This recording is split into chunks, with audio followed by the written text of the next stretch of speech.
porque vamos a entrar a ver el primer nivel, y este primer nivel tiene algo que creo que no se enfatiza mucho como lo voy a hacer ahora.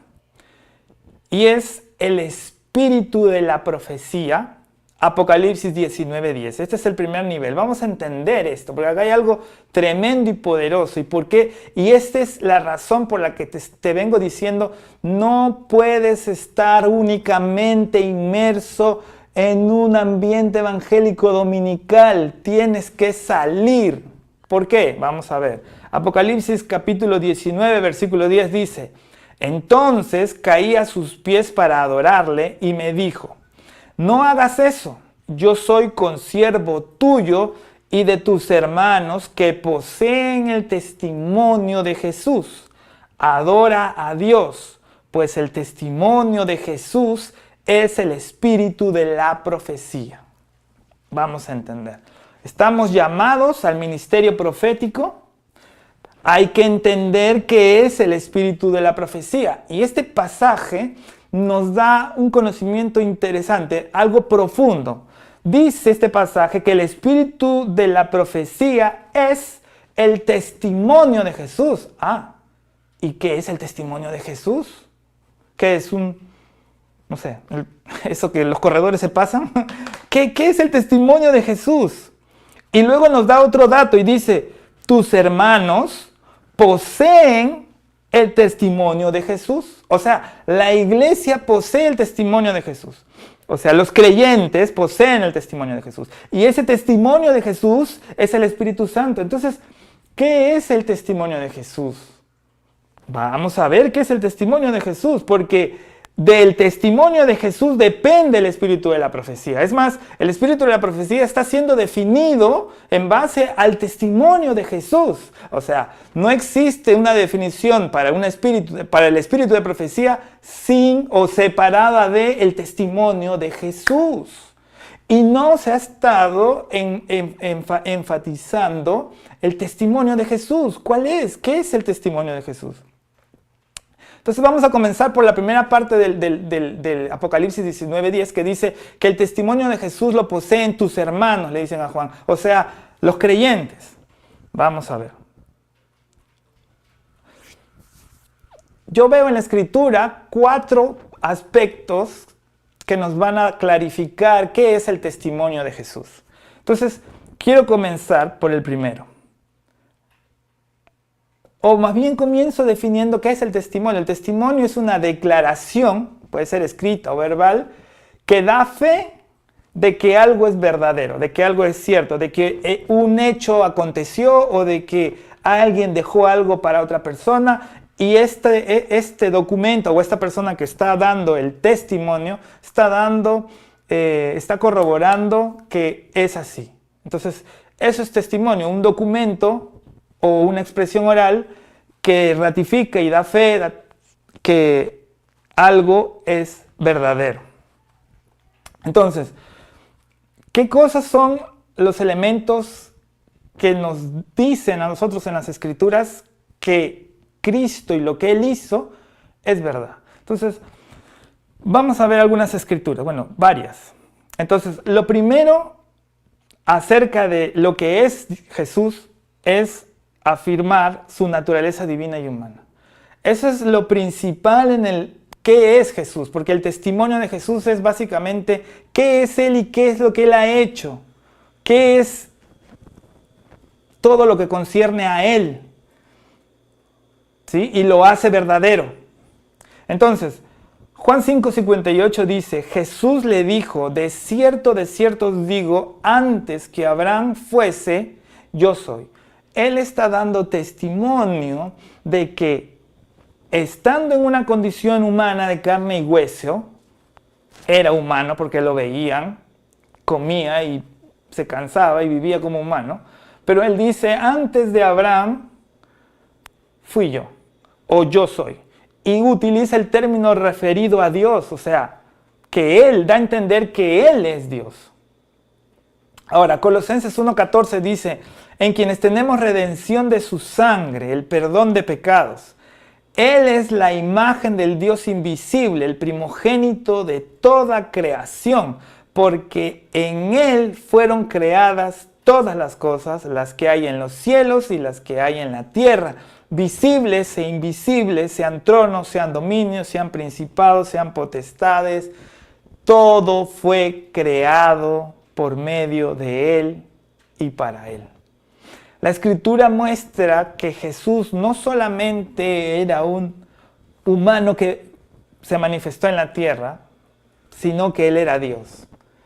Y que Jesús, el Hijo del Hombre, como Él lo llamaba, era ese Dios, esa esencia de Dios dentro de ese cuerpo humano, Jesús. Entonces, yo quiero profundizar un poco más en esto del testimonio de Jesús y quiero hablar acerca de Filipenses 2:5. Filipenses 2:5 dice: haya pues en vosotros este sentir que hubo también en Cristo Jesús, el cual siendo en forma de Dios, no estimó el ser igual a Dios como cosa a que aferrarse, sino que se despojó a sí mismo tomando forma de siervo, hecho semejantes a los hombres. La Escritura es un fiel testimonio de lo que Él es. Por eso es que la tomo como base de lo que la que habla más certeramente de lo que es Él.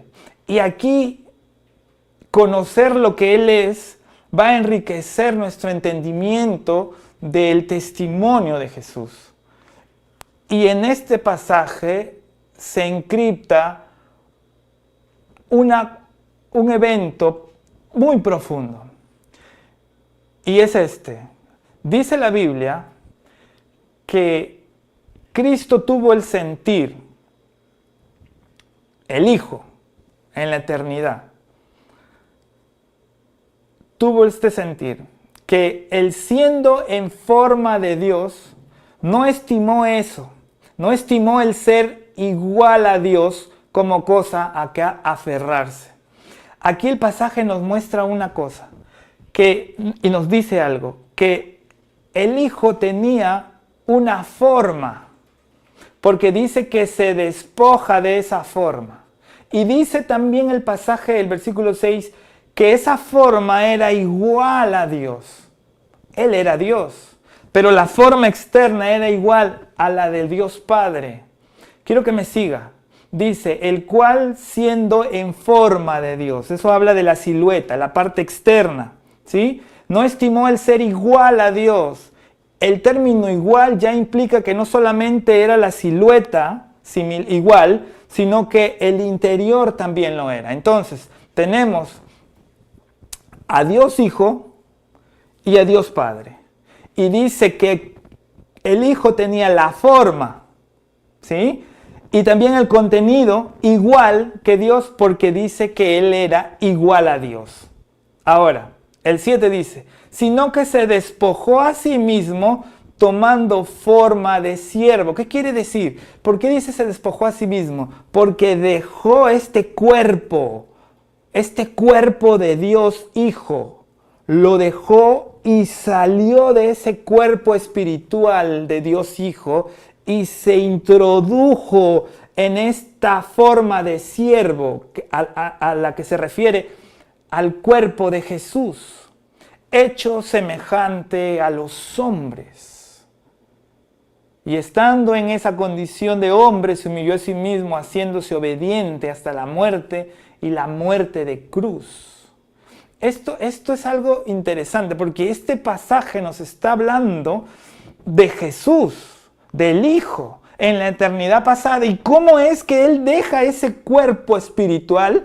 Ahora, me van a decir, ¿de dónde sacas eso del cuerpo espiritual? 1 Corintios 15:44, antes de seguir. Se siembra cuerpo animal, resucita cuerpo espiritual. Hay cuerpo animal y hay cuerpo espiritual.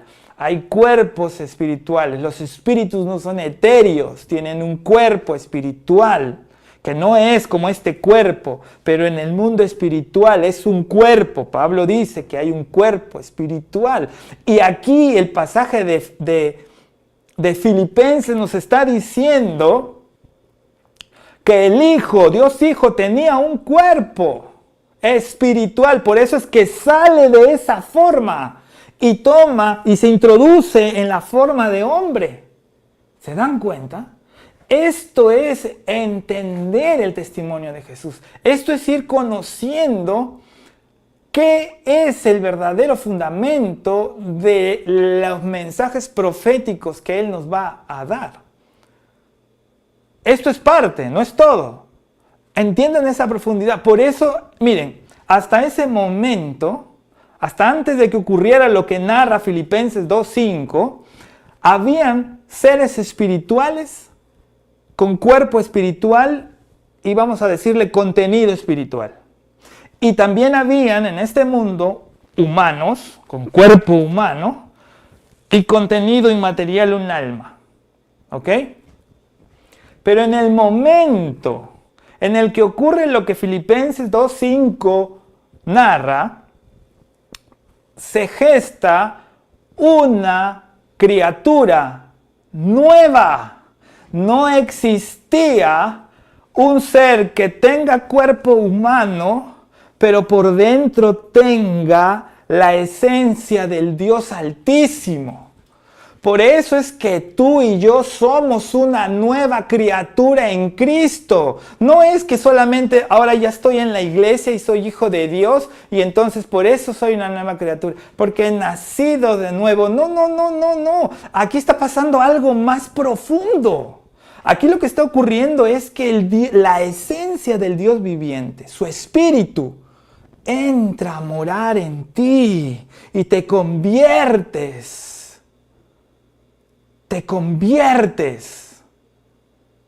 en un pequeño Cristo. Por eso es que David profetiza y dice, sois como dioses. Y por eso Jesús vuelve a traer esa profecía ante los fariseos y le dice, ¿acaso la Escritura no dice dioses sois? Hablando de lo que ocurriría en tu vida y en la mía, de los que creemos en Cristo. El Espíritu Santo, la esencia del Dios viviente, habita en ti, habita en mí. Esto es tremendo. Ahora, la Biblia dice que ¿quién conocerá lo escondido de Dios sino su Espíritu? Hablando de Dios Padre, ¿quién conocerá lo escondido de Dios Padre? Su Espíritu. Y la Biblia dice que Cristo es la viva sustancia, la viva esencia de Dios. O sea, tanto el Padre como el Hijo tienen la misma sustancia que es el Espíritu, al que la Biblia le dice Espíritu de Dios, porque Él es Dios. El Espíritu Santo es la esencia que está en el Padre y en el Hijo. Eso es tremendo. Por eso la Biblia dice que son tres, pero son uno, porque es la misma esencia, es el Espíritu. Y esa esencia es la que te habita. ¡Oh! Esa esencia es la que mora dentro de ti, la misma que está dentro del Padre, la misma sustancia que forma al Hijo, está en ti. Por eso del Espíritu Santo no se habla en la Biblia de que tenga un cuerpo. Oh. Y lo dejo ahí porque tenemos que seguir avanzando, pero esa es parte del testimonio de Jesús. Esa es la profundidad del testimonio de Jesús.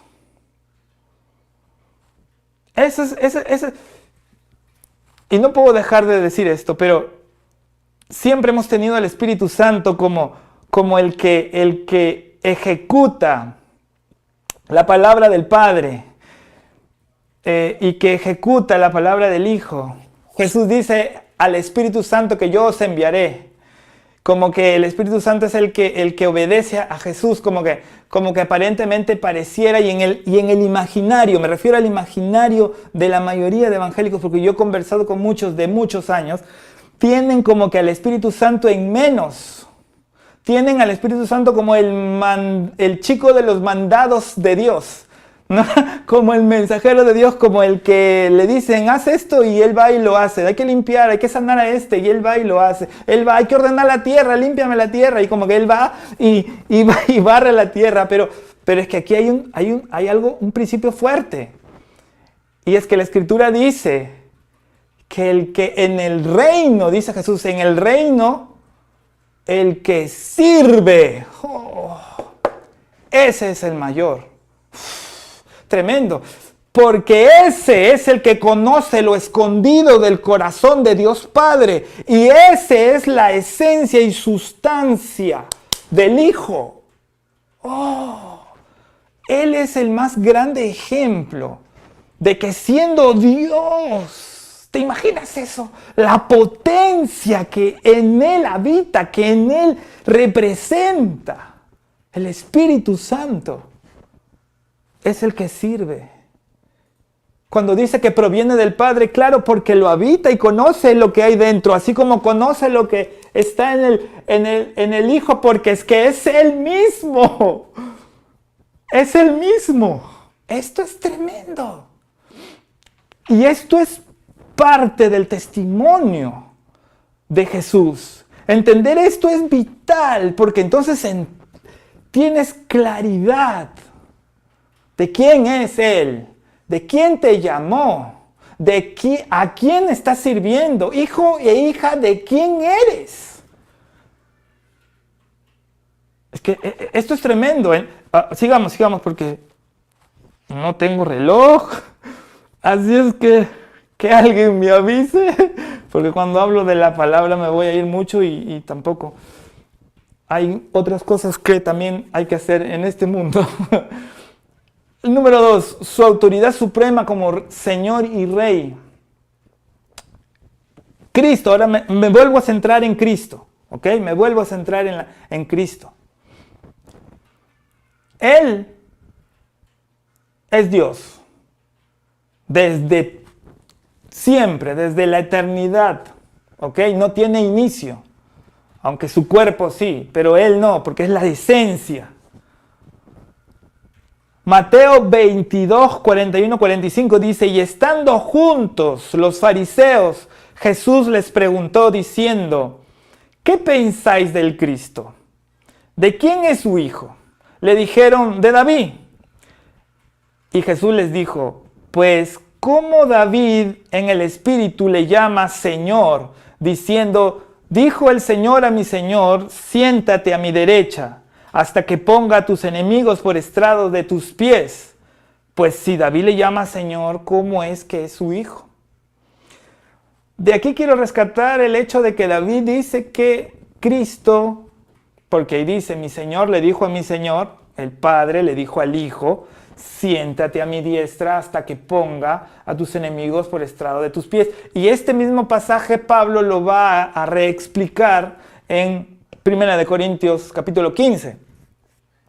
Pero este pasaje muestra que Él es Rey y Él es Señor. Y hay otras escrituras que también señalan que Él es el Rey, Él es el Señor de señores, que toda rodilla se dobla ante Él.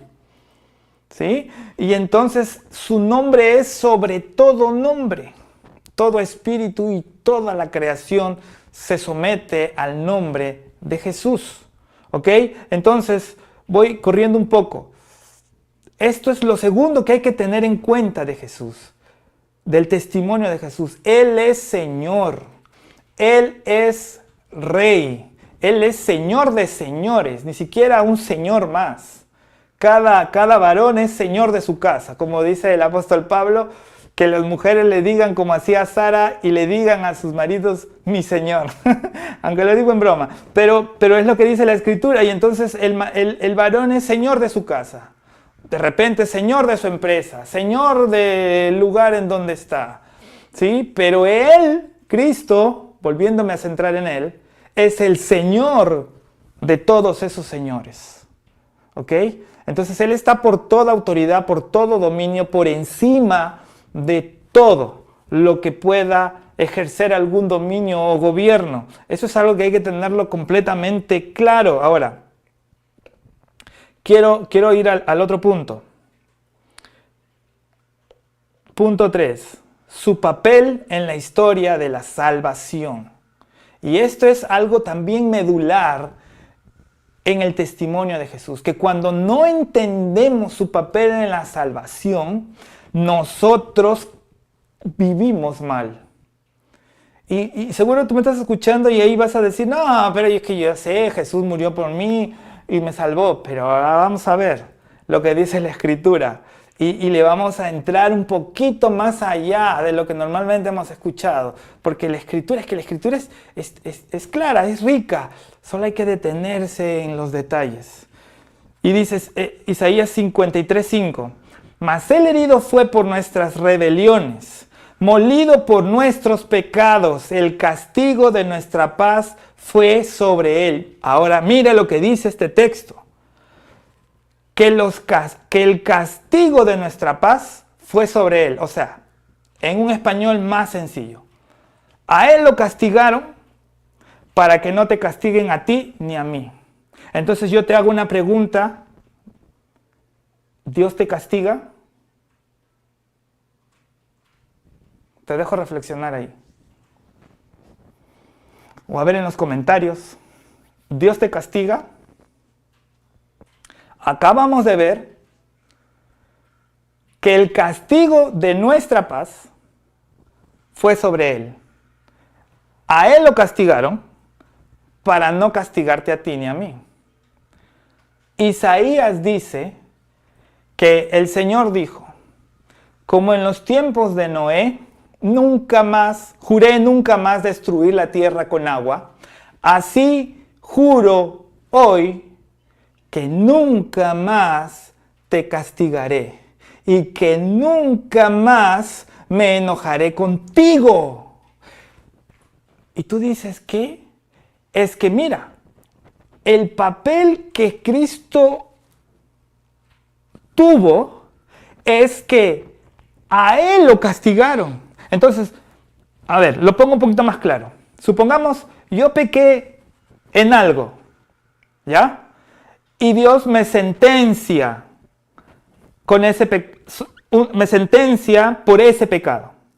Pero Cristo dice, no lo castigues a él, que esa sentencia no la pague Samuel, sino la pago yo.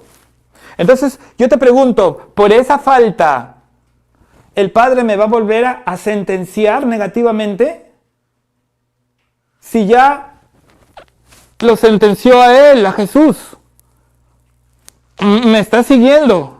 Ese es el papel. Es que esto es tremendo. Todas tus faltas. Esto es tremendo. Todas tus faltas, dice la Escritura, fueron castigados.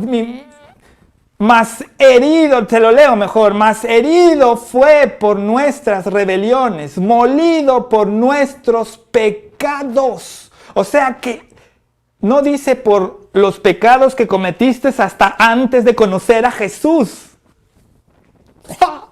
Dice por tus pecados, por mis pecados, por todos, todo el paquete completo, los que has cometido, los que cometes y los que cometerás. Porque si el sacrificio de Cristo solamente sirvió para limpiarte los pecados que cometiste y los que cometes, pero no los que vas a cometer, entonces Cristo tendría que volver a morir para limpiarte de esos pecados futuros. Pero te voy a mostrar otras escrituras más contundentes todavía. Estamos comenzando, porque este es el testimonio de Jesús y de esto se basa el espíritu de la profecía. El espíritu de la profecía no tiene un significado sin esto. El espíritu de la profecía no haya concepto sin esta verdad que te estoy mostrando. Vamos a seguir. El castigo de nuestra paz fue sobre él, y por sus llagas nosotros fuimos curados. Todos nosotros Nos descarriamos como ovejas, cada cual se apartó por su camino, mas Jehová cargó en él. Cargó en él. Cargó en él el pecado de todos nosotros. Todo el pecado de todos nosotros. Todo. ¿Sí? Todo el pecado. Todo lo puso sobre él. Todo implica todos los pecados que tú tendrás en tu vida, en esta tierra. Todo eso lo puso en Cristo y lo castigó a él para no castigarte a ti y no castigarme a mí. Esto es tremendo. Ahora mira, Primera de Pedro 2:24 dice: quien llevó él mismo nuestros pecados en su cuerpo sobre el madero, para que nosotros, estando muertos al pecado, vivamos a la justicia, y por cuya herida fuiste sanado. Pedro lo explica también de otra manera, en otras palabras. Pero tanto Isaías como Pedro remarcan el hecho de que todos tus pecados, todos, el paquete completo, lo vuelvo a repetir, los que has cometido, los que cometes y los que cometerás. Ahora, yo con esto no te estoy diciendo, ya me limpió, entonces vamos a pecar. No. Pablo predicaba lo mismo que te estoy predicando, y porque él predicaba eso, le dijeron, ¿qué pues entonces? ¿Vamos a pecar deliberadamente? Pablo mismo se hace esa pregunta porque esa era ya de las preguntas frecuentes que le hacían cada vez que predicaba sobre esto. Y él decía, claro que no. ¿Y sabes por qué no? Porque el que es perdonado, dice la Escritura, al que mucho se le perdona, ¿qué pasa? Amas más. Pero esto solamente se aplica para los que Dios escogió que fuésemos sus hijos. Para los que Dios no escogió que fueran sus hijos, eso no aplica. Ellos sí van a querer pecar.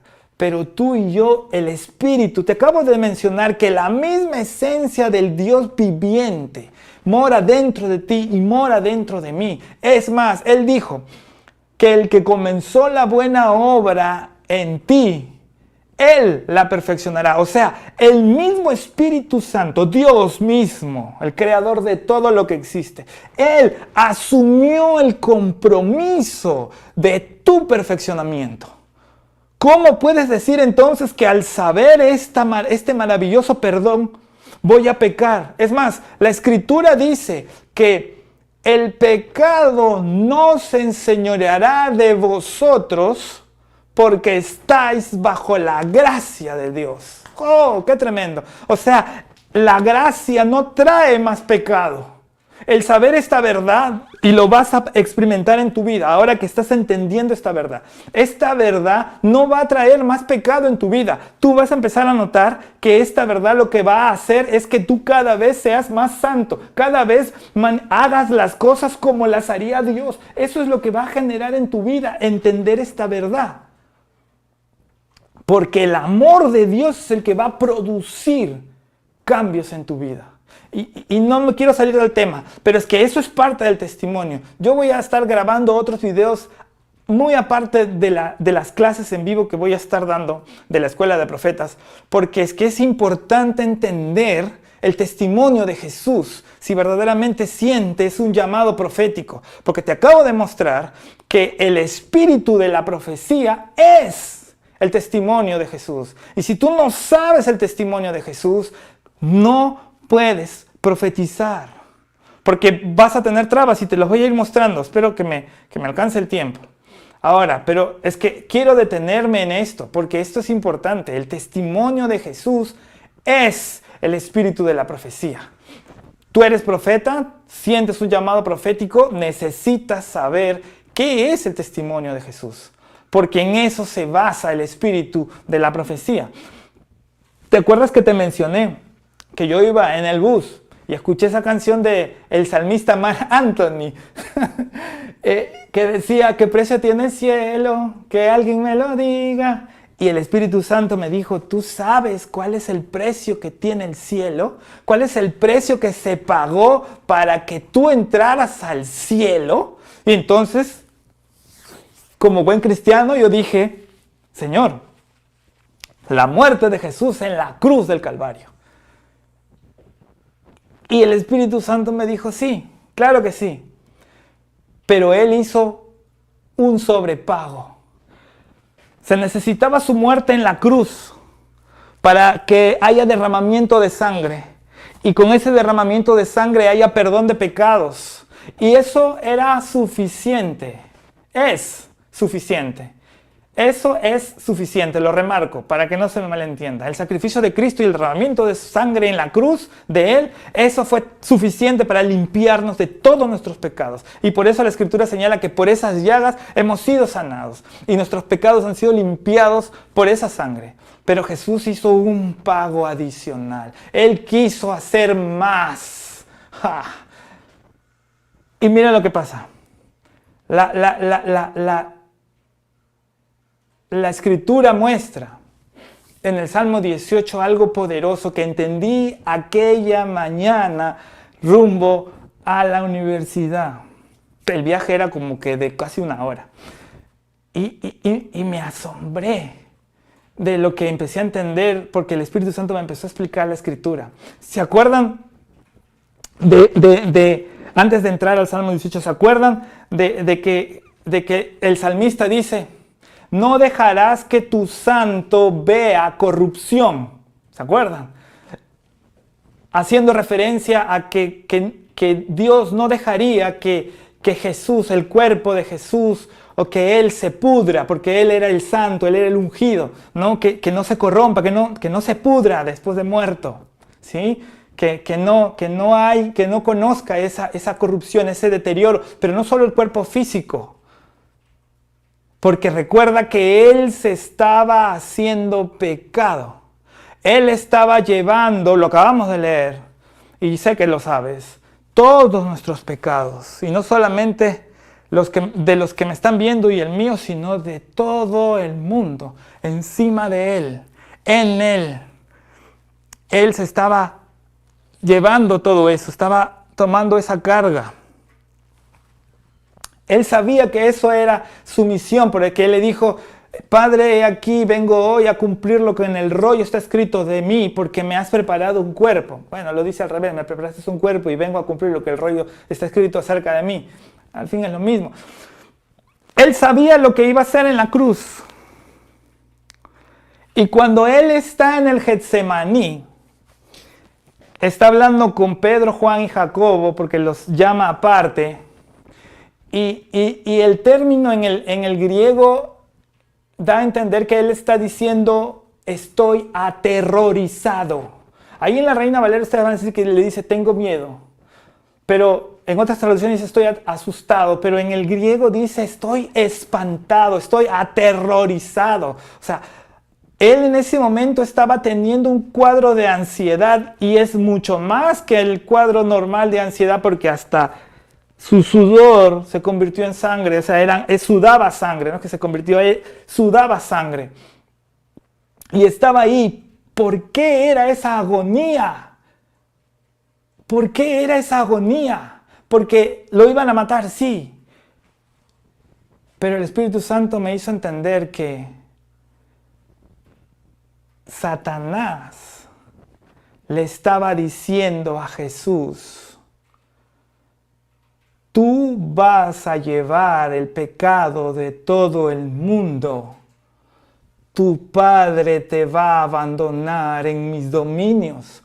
Tu Padre te va a abandonar en el infierno. Oh, y en la humanidad se tocó. Porque la Escritura dice: no dejarás que tu santo vea corrupción. Yo esto sí me lo imagino, y me imagino que él o Satanás le debe haber recordado este pasaje y le hizo sentir la posibilidad en su humanidad de que se estaba haciendo pecado y que el Padre es justo Y si él se hacía pecado, como el Padre es justo, lo dejaría. Y en ese contexto viene el Salmo 18. Miren lo que dice. Salmo 18, versículo 4. Me rodearon ligaduras de muerte y torrentes de perversidad me atemorizaron. Él estaba en la cruz. Este pedazo nos narra lo que Jesús vivió en la cruz, en los momentos finales en el que él estaba clavado en la cruz. Y entonces dice el Salmo, me rodearon ligaduras de muerte y torrentes de perversidad me atemorizaron. Y ataduras del infierno, del Seol, me rodearon. Me tendieron lazos de muerte. Es que se estaba haciendo pecado. En mi angustia invoqué a Jehová y clamé a mi Dios. Elí, Elí, lama sabactani. En esa agonía, en esa angustia, en esa sensación de abandono, en esa sensación de que parecía que lo que le habían dicho, de que podía haber la posibilidad de que el Padre lo abandonara, parecía que se estuviera haciendo realidad. y entonces dice la Escritura, y cuando él dice, Elí, Elí, cuando él clama a Dios, lama sabactani, dice, él oyó mi voz desde su templo y mi clamor llegó delante de él a sus oídos. La tierra fue conmovida y tembló. Y la Escritura dice que tembló la tierra a las 3 de la tarde. Se conmovieron los cimientos de los montes y se estremecieron porque se indignó él. Tronaron los cielos. Humo subió de su nariz y de su boca fuego consumidor. Carbones fueron por él encendidos. Inclinó los cielos y descendió. Y noten lo que dice. Y había densa tiniebla debajo de sus pies. Y la Escritura en los Evangelios dice que el cielo se oscureció. Cabalgó sobre un querubín y voló sobre las alas del viento, puso tinieblas en su escondedero, por cortina suya alrededor de sí, oscuridad de aguas y nubes de los cielos, por el resplandor de su presencia. Sus nubes pasaron granizos y carbones ardientes. Tronó en los cielos Jehová y el Altísimo dio su voz. Granizo y carbones de fuego envió. Sus saetas y los dispersó, lanzó relámpagos y los destruyó. Hubo toda una batalla. Porque noten que las ligaduras del infierno, del Seol, lo habían atado y se lo llevaron. Porque estuvo en el Seol 3 días y 3 noches. Y todo esto es la batalla. Entonces aparecieron los abismos de las aguas y quedaron al descubierto los cimientos del mundo. O sea, está en el abismo. Y a tu reprensión, oh Jehová, está el Padre ahí en su querubín, en los abismos. Por el soplo del aliento de tu nariz envió desde lo alto y me tomó y me sacó de las muchas aguas. La Biblia ubica el abismo en las profundidades del agua. Y ubica el Seol en ese lugar. Y luego dice, me liberó de mi poderoso enemigo y de los que me aborrecían, pues eran más fuertes que yo.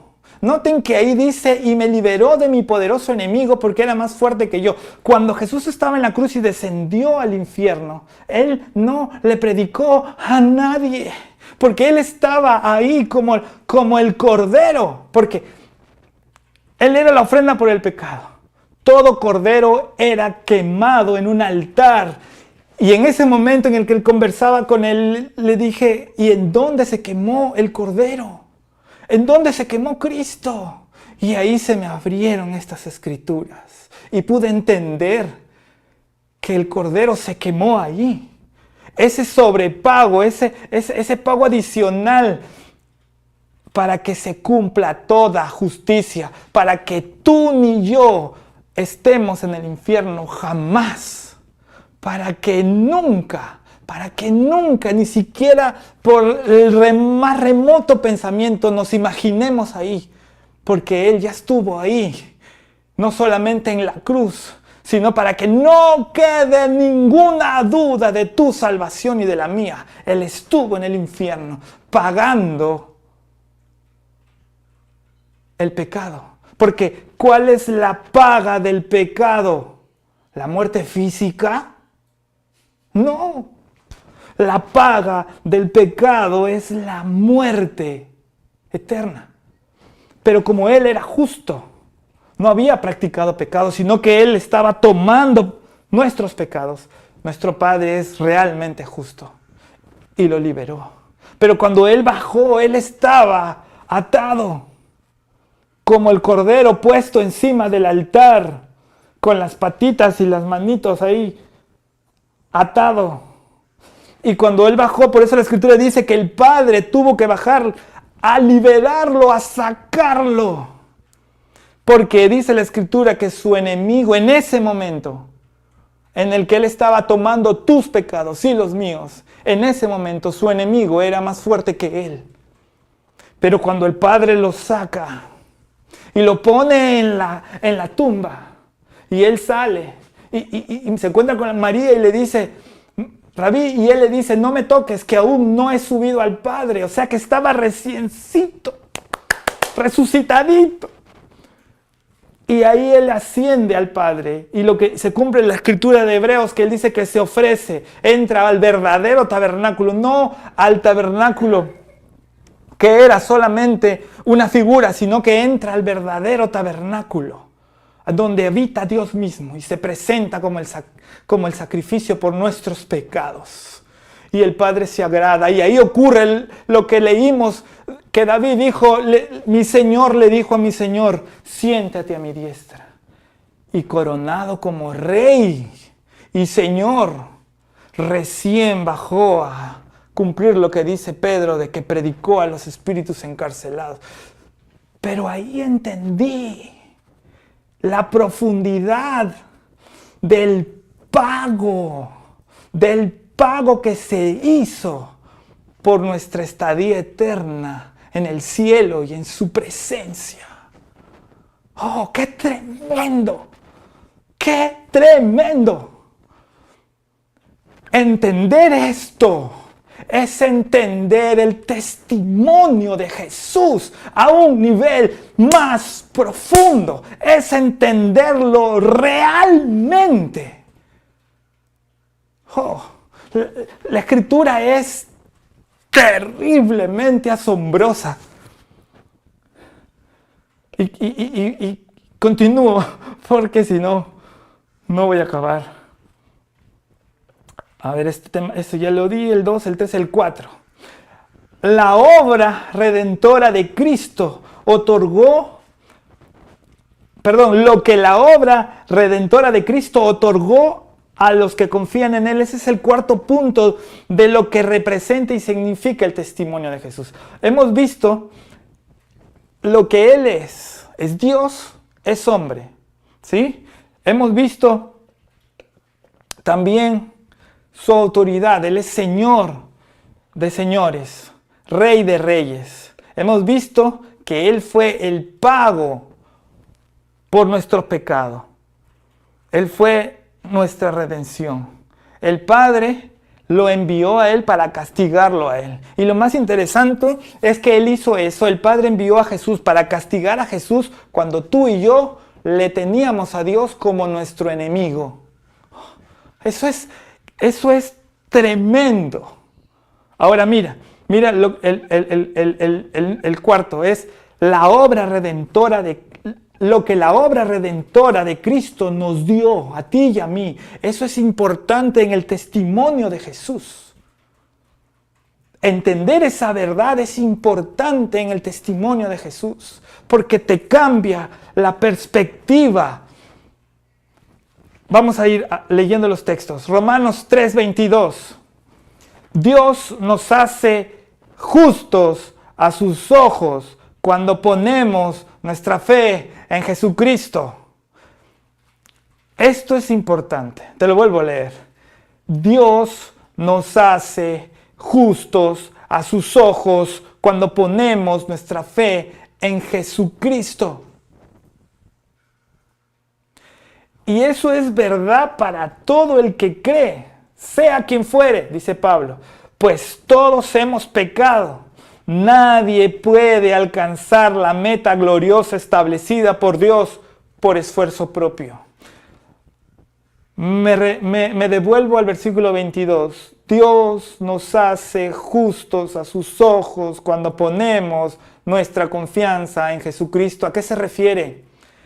Tú y yo, ante los ojos de Dios, somos justos. ¿Qué quiere decir eso? Que no hay absolutamente nada que se nos impute en nuestra contra. Estamos completamente limpios. Ahora, la pregunta es, ¿quién es el que imputa esa falta? ¿Quién es el que considera que algo es pecado o no? Dios. Y aquí la Escritura te está diciendo que ante sus ojos, tú y yo estamos justificados. ¿Por qué? Porque todo el pecado que podíamos haber practicado a lo largo de toda nuestra existencia en este mundo fue castigado sobre Cristo, para que no sea castigado sobre ti ni sobre mí. Por eso es que la obra redentora de Cristo lo que ha logrado es que Él, Dios, nuestro Padre, nos vea a ti y a mí justos, sin nada que se nos impute, sin nada que se nos señale, sin nada que se nos acuse, nada. Por eso es que Pablo dice que no hay condenación para los que están en Cristo, nada. ¿Quién es el que condena? No es el diablo es el que te acusa. Pero el que te condena, ¿quién es? El juez. ¿Y quién es el juez? Dios. ¿Y quién dice aquí que te ve con ojos de justicia y te considera, justo? El juez. Eso es lo que Cristo ha hecho. Ahora vamos a leer Hebreos 10:14. Dice, pues mediante una única ofrenda, una única, no muchas, no varias, como ocurría en el Antiguo Testamento. Hebreos va a decir que la ofrenda por el pecado no les quitaba la culpa. Noten que el punto ahí era la culpa. La culpa no la quitaba. Pero luego Hebreos dice que el sacrificio de Cristo sí nos quita la culpa. ¿Y por qué la culpa? ¿Por qué la culpa? Agárrate. ¿Por qué la culpa? Mira, la Biblia dice que Elías le dijo a Acab, vive Jehová en cuya presencia yo estoy. Eliseo también dijo lo mismo, viva Jehová en cuya presencia yo estoy. Gabriel le dijo a María cuando le vino a traer la anunciación, le dijo, yo soy mensajero de Dios que estoy en la presencia de Dios.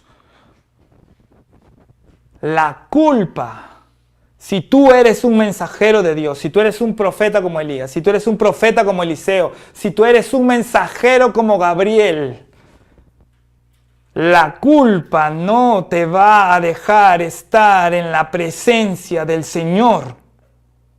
Óyelo bien. La culpa es el enemigo número 1 del profeta, porque te hace sentir lejos de Dios, porque te señala, así como yo te estoy apuntando. Esa es la culpa. ¿Y cuándo es que esa culpa toma potencia en tu vida?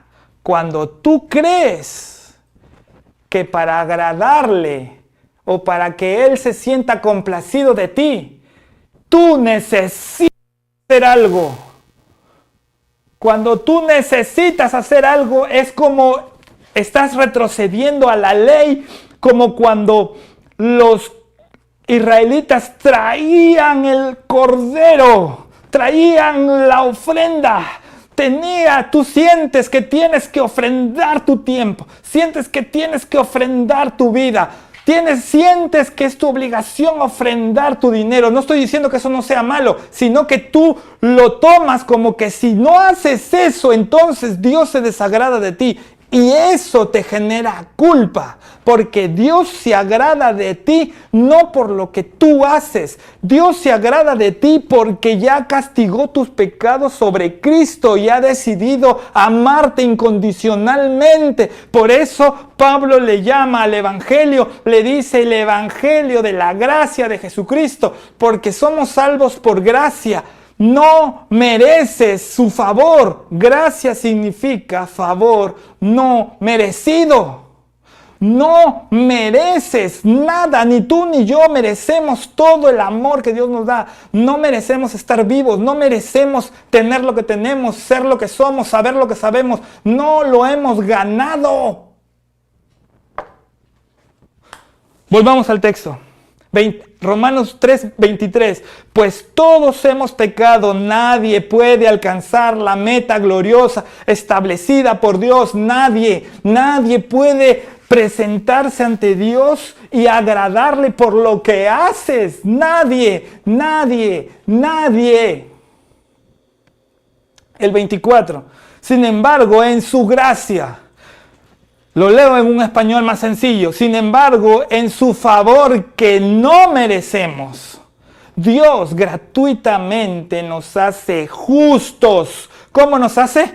Justos por medio de Cristo Jesús. Nos hace gratuitamente, nos lo entrega gratuitamente. Quiere decir que no te demanda nada. Dios no tiene relaciones transaccionales con nadie.